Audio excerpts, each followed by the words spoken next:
4h48 no Pulo do Ponteiro. Rosiane Carvalho, muito boa tarde para você. Boa tarde, Thaís. Boa tarde para todos os ouvintes da Band News Difusora. Rose, ontem a gente ficou pendente com o assunto de São Gabriel da Cachoeira. Hoje a gente tem aqui o áudio para trazer informação. Os indígenas de São Gabriel da Cachoeira cobram uniformes para alunos da rede municipal, Rose. A briga escolar hoje, vou falar para vocês aqui, ela é licitada hoje para o pregão eletrônico, onde todas as empresas do Brasil participam. Então eles demoram muito a entregar, né? E o Bolsonaro era 120 mil ao mês, começava em janeiro, fevereiro, começava a cair recursos.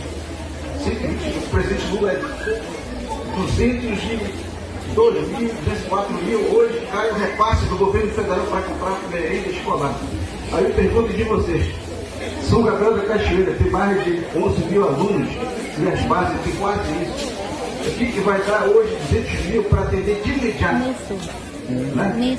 Aí ainda tem empresa que ganhou licitação, não quer entregar, aí a prefeitura tem que entrar com processo pedindo, ou se não desclassificando para pegar outra empresa, aí o tempo vai passando,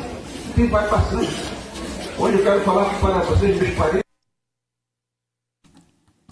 Aí, Rose, o prefeito de São Gabriel, o Curubão, falando a respeito do assunto.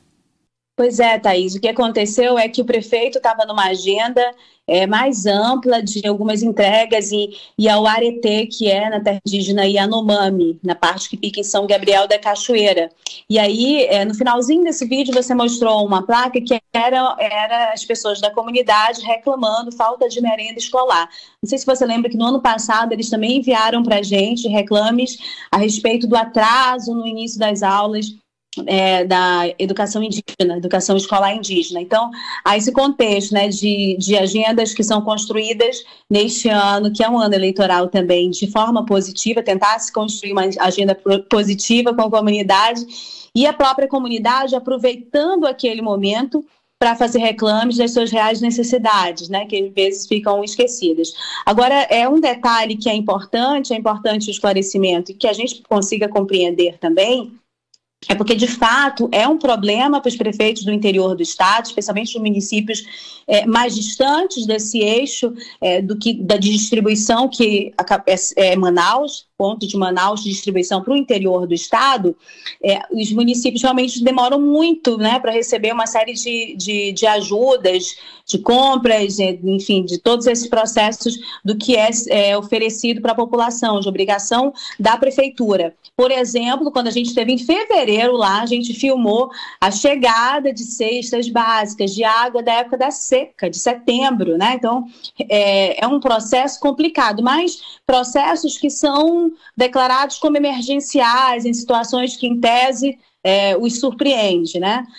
Mas na questão da educação, Thaís, um recurso que é carimbado, que a gente chama, que nunca falha, é o Fundeb. Então, a gente precisa voltar aqueles painéis, aquele acompanhamento do Fundeb. Os professores no interior do estado, os indígenas também, são recursos fáceis. O Serafim Corrêa, quando estava na Assembleia, preparou uma cartilha, ela deve estar disponível, inclusive, na internet. Vamos buscar e vamos tentar divulgar isso numa próxima coluna. Mas eles conseguem acompanhar recurso mês a mês, o que é repassado, e esse recurso garante o pagamento em dia dos professores, a merenda escolar em dia na sala de aula. Então, muitas questões relacionadas à educação, elas não são ponto justificativa para problemas que são criados nos municípios, pelos gestores, porque é um recurso que acaba sendo assim, muito corretamente repassado, né, para os municípios e para o estado.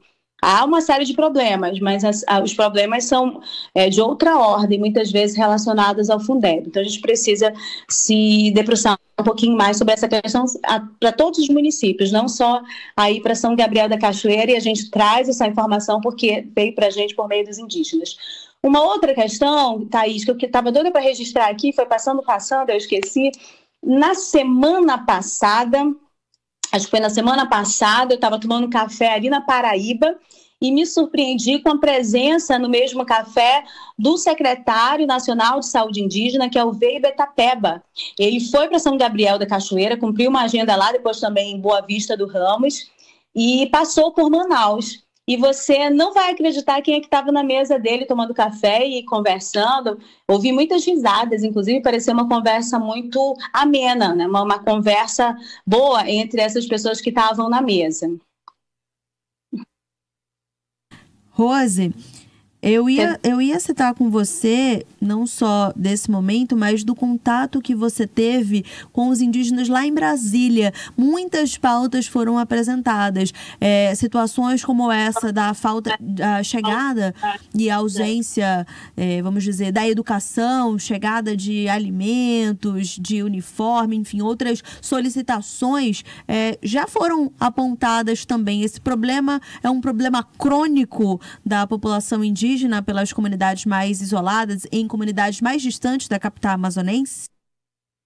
É um problema vergonhoso, especialmente para o estado do Amazonas, que deveria colocar isso como prioridade. Nós temos a maior população indígena do país e, via de regra, esses indígenas são colocados como invisíveis. A gente mostrou bastante isso lá no ATL. Agora, voltando ao Weber Tapeba, lá da CESAI, que eu falei que vi ele num café aqui em Manaus, na mesa dele estava o deputado estadual e presidente do PT, Sinésio Campos, que acabou com o nome dele, né, que é aliado do Curubão, do prefeito de São Gabriel da Cachoeira. O nome do Sinésio estava também nos bastidores de uma alteração no DICEI, a única alteração que a gente tem notícia até hoje de coordenação, né, desses distritos sanitários, que são muito importantes, que tradicionalmente, que assim, de forma crítica, era usado por políticos como base política, base eleitoral.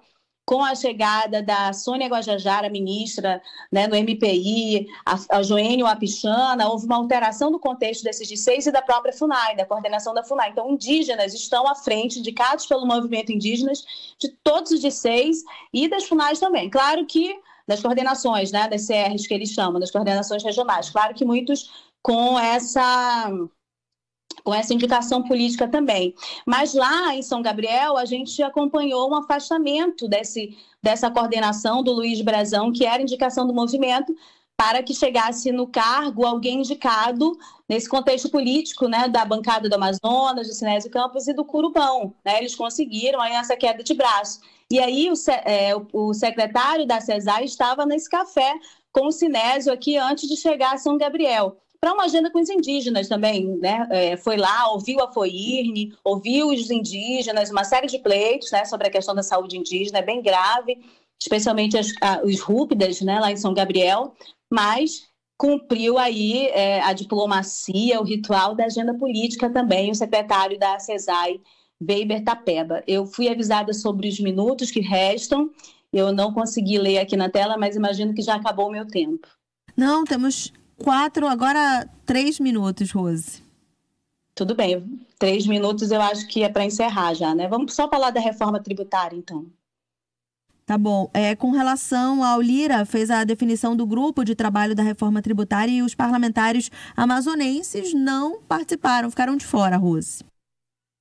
Pois é, tem uma lista aí, a regulamentação da reforma tributária vai vir a partir desse grupo de trabalho, isso é muito importante, né, porque ele vai tratar sobre os percentuais, que era a grande preocupação da Secretaria de Fazenda, né, como é que vai ficar a compensação de cada um desses percentuais, isso um pouquinho mais na frente, mas sabe que a Zona Franca de Manaus, as suas garantias competitivas, elas são cheias de detalhes. Muitas questões que vão apontando para outros lados podem gerar repercussão aqui nessas vantagens competitivas. Então, desse ponto de vista, é um prejuízo não ter um parlamentar amazonense lá. Eu soube que o deputado Adair Filho tentou, Pauderney Avelino, Sidney Leite, mas na atual conjuntura eles não tiveram esse espaço. Você lembra que da vez passada, no GT passado, os 3 estavam ocupando, era um número muito limitado, e isso foi extremamente criticado pelos outros estados, né? Então, talvez, para dar esse equilíbrio político, o presidente da Câmara, Arthur Lira, tenha compensado colocando outros parlamentares. Dos parlamentares que eu vi os nomes, Thaís, o que veio aqui em Manaus e fez palavras favoráveis, né, deu palavras favoráveis à Zona Franca, foi o Reginaldo Lopes, que é do PT, né, de Minas Gerais. Outra questão que a gente explorou bastante no último exclusivo a respeito de reforma tributária com os ex-secretários Afonso Lobo e o professor, me ajuda, Thaís, me ajuda aí, Giovana, que acabou de falhar aqui a minha memória com a pressa do tempo. Bom, a gente tem um exclusiva perfeito, né, sobre essa questão, e eles explicaram que houve na primeira legislação, na primeira rodada, amarrações muito importantes para a Zona Franca, mas essas amarrações, elas, para corresponder, né, nesse novo texto, vai precisar de uma lupa, um acompanhamento de lupa dessa bancada que ficou fora desse GP. Eles têm 60 dias para concluir o trabalho e pode aí ser prorrogado por mais tempo, a depender da vontade do Arthur Lira. Tomás Nogueira, que participou do Exclusiva, recomendo, está disponível lá no YouTube da Band News Difusora, no espaço dedicado ao Exclusiva. Perfeito, Rose. Verdade, bem pontuada. Também me falhou a memória, fiquei pensando aqui há algum tempo, pedi para o Maurício pesquisar, não deu tempo, mas é isso, gente. A gente conseguiu, na verdade, acho que você recebeu aí um passarinho com essa informação. Mas, Rose, a gente também tem um outro assunto, a gente já pode, não sei se deixa para amanhã, a situação do IPAAN, hoje já não dá mais tempo, o IPAAN cancelou a licença de operação da Transpetro, Rose. E aí a gente vai trazer esse detalhe amanhã aqui na nossa programação, pode ser? Amanhã nós vamos ter um exclusivo especial, crise climática, com um pré-candidato, Amon Mandel, especialistas tratando do tema. É capaz de a gente tratar um pouquinho desse assunto também, então convido vocês a assistir o segundo episódio do exclusivo especial Eleições. Tchau, tchau, um beijo para todo mundo. Tchau, tchau.